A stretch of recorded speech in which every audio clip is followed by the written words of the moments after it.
नमस्कार, मैं रविंद्र कुमार। आप देखना शुरू कर चुके हैं हिंदी दस्तक न्यूज का एक्सप्लेनर वीडियो।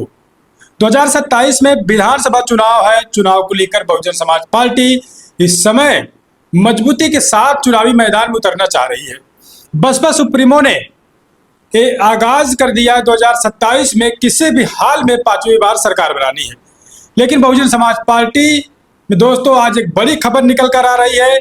खबर है बीएसपी के एक युवा धाकड़ नेता, जिनको कहा जा सकता है उपकार बावरा, को पार्टी से निष्कासित कर दिया गया है। और निष्कासित क्यों किया गया पार्टी से, मैं आपको बताऊंगा। जो तमाम सोशल मीडिया पर चर्चाएं चल रही है और इस निष्कासन के कार्यक्रम में, इस पूरे मामले में रणधीर सिंह बेनीवाल का नाम निकलकर सामने आ रहा है। और आप कहीं न कहीं दोस्तों चौंक जाएंगे, ये क्या हो रहा है बसपा में। 27 में चुनाव है, चुनाव सर पर आ गया है और इस प्रकार से जो आरोप अब समर्थक बसपा के ऊपर लगा रहे हैं, बसपा के ऊपर नहीं कह सकते, रणधीर सिंह बेनीवाल के ऊपर लगा रहे हैं दोस्तों। क्योंकि बसपा तो अपनी पार्टी अपने मिशन मूवमेंट पर चल रही है, लेकिन रणधीर सिंह बेनीवाल पर जो समर्थक है दोस्तों बसपा के, वो लोग क्या कुछ कह रहे हैं मैं आपको दिखाऊंगा। सबसे पहले के न्यूज़पेपर की आप कटिंग देखिए। इसमें लिखा बहुजन समाज पार्टी के जिला अध्यक्ष आनंद प्रकाश ने अनुशासनहीनता व पार्टी विरोधी गतिविधियों के चलते जिला कार्यकारिणी सदस्य उपकार बावरा निवासी ग्राम लोहड्डा खतौली को निष्कासित कर दिया है। जिला अध्यक्ष ने बताया कि उनको पूर्व में भी अनुशासनहीनता अपनाने व पार्टी विरोधी गतिविधियों को लेकर चेतावनी दी गई थी, लेकिन कार्यशैली में कोई सुधार नहीं आया, इसलिए इनको उपकार बावरा को पार्टी से बाहर का रास्ता दिखा दिया गया।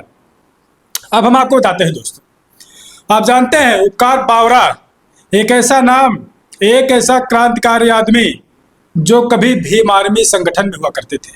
संगठन में भीम आर्मी के थे, चंद्रशेखर आजाद के साथ काम कर रहे थे उपकार बावरा। लेकिन जब चंद्रशेखर आजाद ने आजाद समाज पार्टी बनाई तो उपकार बावरा को लगा कि अब चंद्रशेखर आजाद राजनीति करके बहुजन समाज को कहीं न कहीं दो खंड में कर रहे हैं। इनको बुरा लगा, इन्होंने आजाद जो है भीम आर्मी को छोड़ दिया और आजाद समाज पार्टी बनने के बाद इन्होंने भीम आर्मी को छोड़ा। उसके बाद बहुजन समाज पार्टी में आते हैं।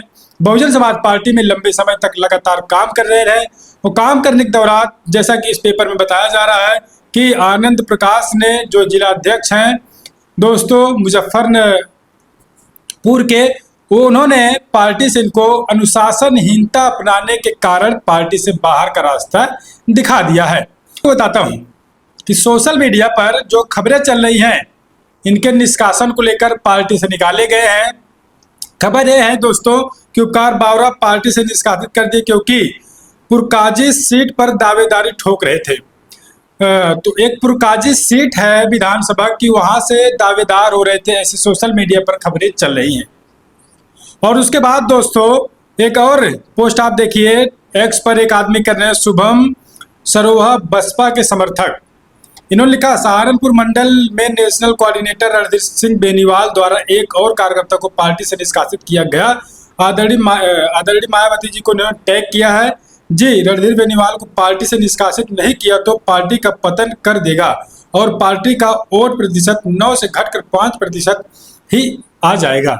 आप समझिए, आकाश आनंद को टैग किया गया है, मायावती जी को भी टैग किया गया है और शुभम सरोहा बसपा, ये बसपा के समर्थक। आप सीधा सीधा लिख रहे हैं दोस्तों, रणधीर सिंह बेनीवाल को पार्टी से निष्कासित नहीं किया गया तो पार्टी का पतन हो जाएगा। 9% से वोट घटकर वोट शेयर 5% पर हो जाएगा। इसका मतलब आप समझिए कि रणधीर सिंह बेनीवाल के ऊपर दोस्तों इस प्रकार से अब आरोप कहीं न कहीं समर्थक लगा रहे हैं। इसका मतलब समझिए कि पार्टी में फिर गुटबाजी हो सकता है चल रही होगी, क्योंकि आप जानते हैं बसपा सुप्रीमो मायावती जी जब उनको लगता है कोई गुटबाजी कर रहा है तो बख्शती नहीं किसी को, पार्टी का बाहर का रास्ता दिखा देती है। और रणधीर सिंह बेनीवाल के ऊपर दोस्तों शुभम सरोहा बसपा ये बड़ा आरोप लगा रहे हैं। सोचने वाली बात है। सीधा कह रहे हैं कि अगर ये लोगों को पार्टी से इनको नहीं निकाला गया तो पार्टी का पतन तय है, 9% से वोट घटकर 5% आ जाएगा। तो ये सोचने वाली बात है पार्टी के लोगों के लिए, क्योंकि इस प्रकार से समर्थक बसपा के कह रहे हैं। और मैं आपको बताऊं दोस्तों, उपकार बावरा एक ऐसा नाम है जो दोस्तों 2 अप्रैल मैं आपको बताऊं 2 अप्रैल 2018 SC/ST एक्ट आंदोलनकारी एक थे। उस आंदोलन में इन्होंने बढ़ चढ़ कर हिस्सा लिया था दोस्तों उपकार बावरा ने। और इनको जेल भी हुई दोस्तों, एनएसए लगा, रासुका के तहत इनको जेल हुई। 13 महीने तक इन्होंने हवालात के अंदर जीवन को बिताया और उसके बाद बाहर निकले, बसपा में आए। बसपा में आने के बाद बसपा के लिए, बहन जी के लिए काम करते थे, लेकिन आज इनको पार्टी से बाहर का रास्ता दिखा दिया गया है। और बड़ी खबर है, इनका ग्राम सभा पड़ता है दोस्तों मुजफ्फरपुर के लोहड्डा खतौली। और खबर ये है दोस्तों सोशल मीडिया पर कि जो है पुरकाजी सीट विधानसभा की, यहाँ पर ये दावेदार होना चाहते थे, चुनाव लड़ना चाहते थे। आप समझिए कि अगर कोई नेता बसपा का चुनाव लड़ना ही चाहता है तो चुनाव पार्टी को लड़ा देना चाहिए, लेकिन अब इनको अनुशासनहीनता के कारण बताया जा रहा है कि पार्टी से बाहर का रास्ता दिखा दिया गया है। तो ये दोस्तों चुनाव के पहले मायावती जी दोस्तों लगातार मेहनत कर रही है, लेकिन इस प्रकार से पार्टी से दिग्गज नेता कहे जाते हैं, युवा इनको फॉलो करते हैं, युवा चाहते हैं कि इस प्रकार से नेता पार्टी में रहे। बसपा के समर्थक की बात मैं खासकर कर रहा हूँ, लेकिन आज उपकार बावरा को पार्टी से बाहर का रास्ता दिखा दिया गया है और इनको अनुशासनहीनता के कारण ये सब इनके साथ किया गया है। और समर्थक कह रहे हैं कि रणधीर सिंह बेनीवाल जिम्मेदार उनको ठहराया जा रहा है और कह रहे हैं सीधा सीधा अगर इनको पार्टी से बाहर का रास्ता नहीं दिखाया गया तो पार्टी का पतन हो जाएगा। ये तमाम समर्थकों की राय सोशल मीडिया पर अब दोस्तों चल रही है। आप क्या कुछ सोचते हैं पूरी अपडेट को लेकर? क्या लगता है 2027 के विधानसभा चुनाव को लेकर इस प्रकार से मायावती जी जिस प्रकार से तैयारी कर रही है, 31 मार्च को बैठक भी है, तो इस प्रकार से पदाधिकारियों को निकाला जाना बसपा से क्या लगता है पार्टी के लिए सही है या फिर दोस्तों गलत है? हमको बताइएगा, क्योंकि किसी पार्टी में आप देख रहे इस प्रकार से निष्कासन नहीं हो रहा है। लगातार लोग पार्टी में ज्वाइन हो रहे हैं, लेकिन बसपा के लोग अपने नेताओं को पार्टी से निकाल रहे हैं। पूरी अपडेट पर आपकी क्या प्रतिक्रिया है हमको बताइएगा। हम आपके लिए लगातार ऐसी अपडेट लेकर आने का प्रयास करेंगे। आप बने रहे अपने भरोसेमंद चैनल हिंदी दस्तक न्यूज पर।